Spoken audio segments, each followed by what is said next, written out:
here to share a little piece of my life and my story. So my name is Sapir Ifergan. You probably don't remember my last name, so Sapir is good enough. And I'm an Israeli, Jewish Israeli. I live in a city called Be'er Sheva, and I'm really happy to be here today. So,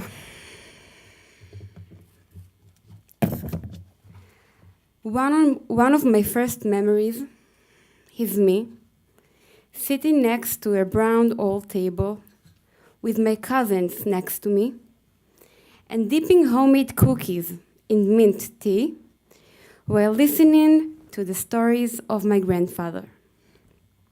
His story began in the old synagogues of Casablanca, where he and his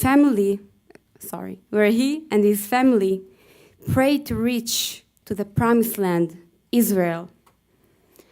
As soon as they had the chance, he used to say, they would return to their homeland and leave Morocco and all of their life behind them with no hesitations.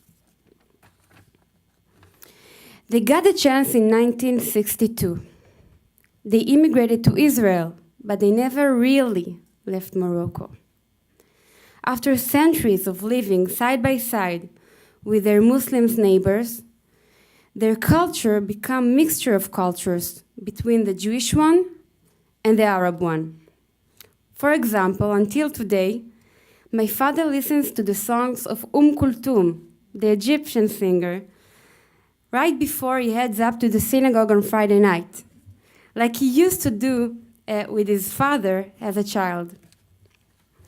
The mixture of culture reflected also through the food. And wow, what a food, right? A lot of people here know this food. Several years ago, I asked my grandmother, "Grandma, where did you learn to make all these Arab dishes?" She told me her Palestinian friend taught her to make everything. Ever since I was a child, I heard a lot about the Awani family. They were the best friends of my grandfathers. It was natural that my grandfather's best friends would be Palestinians, because they were culturally closer to them than the Jews who had immigrated from Europe. It didn't even matter that the Awani family was living in Gaza. Those days, the border was open. My mother told me that when she was 14 years old, she suffered a disease that the doctors in Israel had no solution for.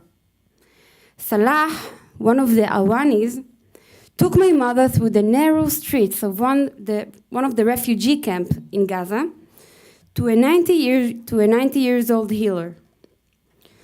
My mom described how the old man sat on the naked concrete floor, smiled at her, and told her, "Aji, binti, come, my daughter. Don't be afraid."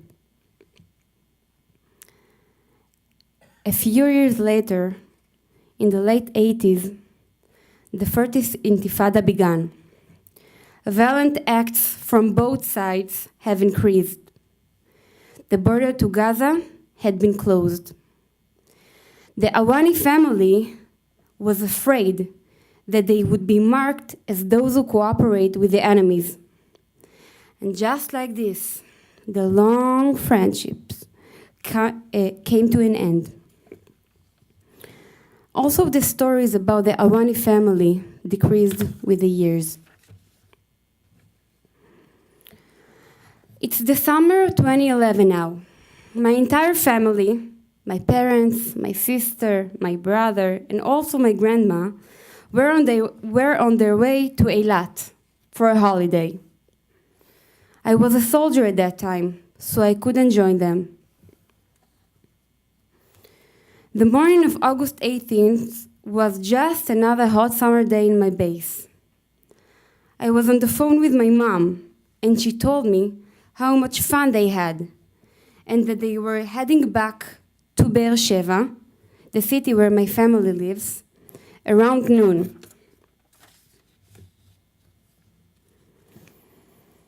After lunch, I passed the TV in the common room. I was able to hear the serious voice of the anchor woman as she was reading the news. And then I saw crashed silver Toyota car and the white title on a red background. Casualties in terror attack on Route 12. Route 12 is the road which connects Eilat and Be'er Sheva. My parents' car was a silver Toyota.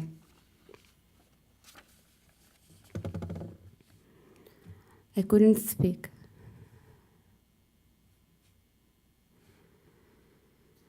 My hands were shaking as I tried to call my mom.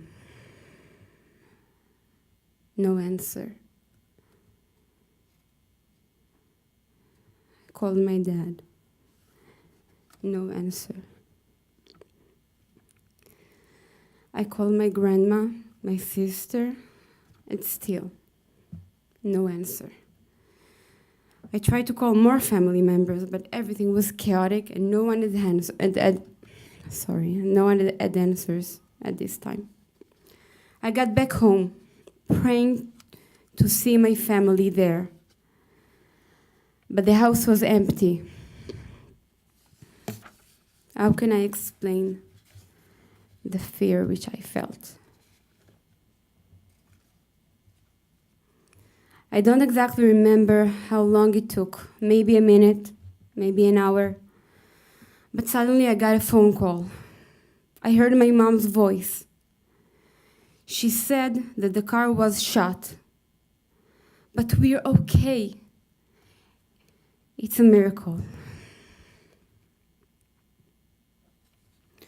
But for the car behind them, the exact same car, like my parents' car, there were no miracles. It was hit by an RPG, and the 4 people in the car were killed.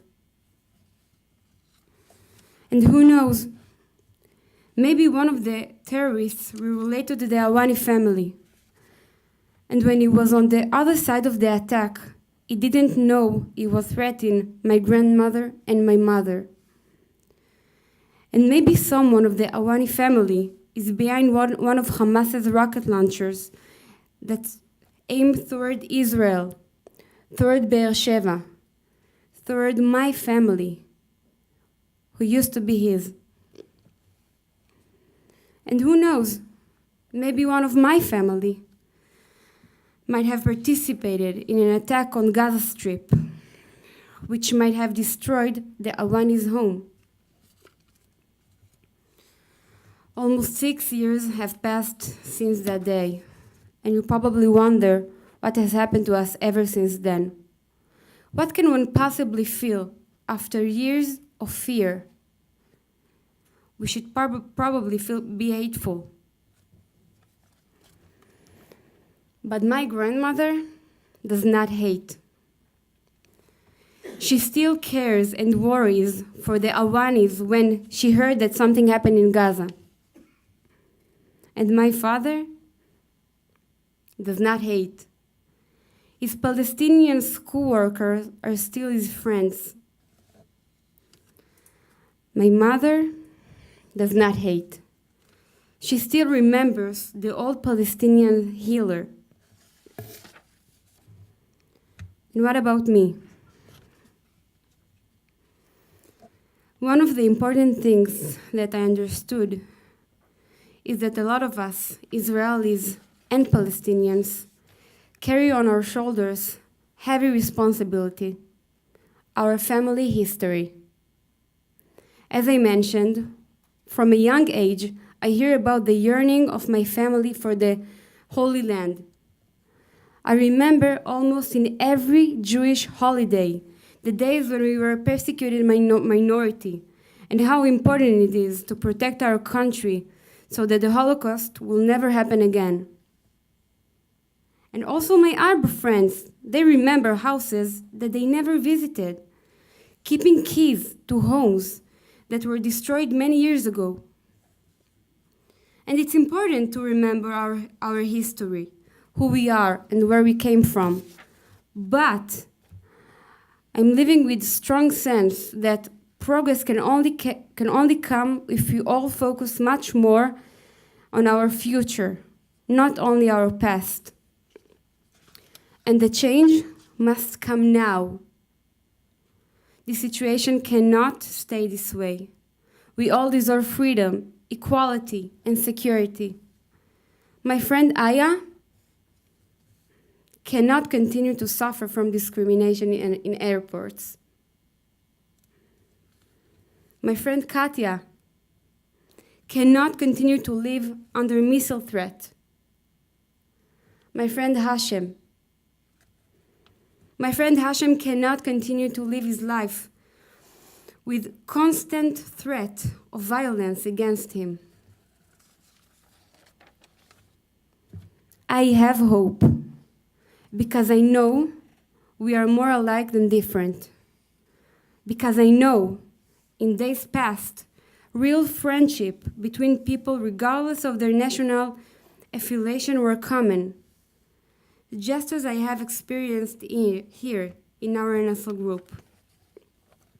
And the responsibility to bring a better future is on everyone who in this room. The biggest responsibility is on us, Israelis and Palestinians, but also you, as educators who shape future leaders, and the students who one day will lead a delegation to resolve international conflicts. I would like you to pass on the story of my family, which refuses to hate, which reflect coexistence, friendship, and hope for a better future. When you hear about the problems in our region, it is easy to lose hope. But I ask you to spread out the word. It is possible. Thank you.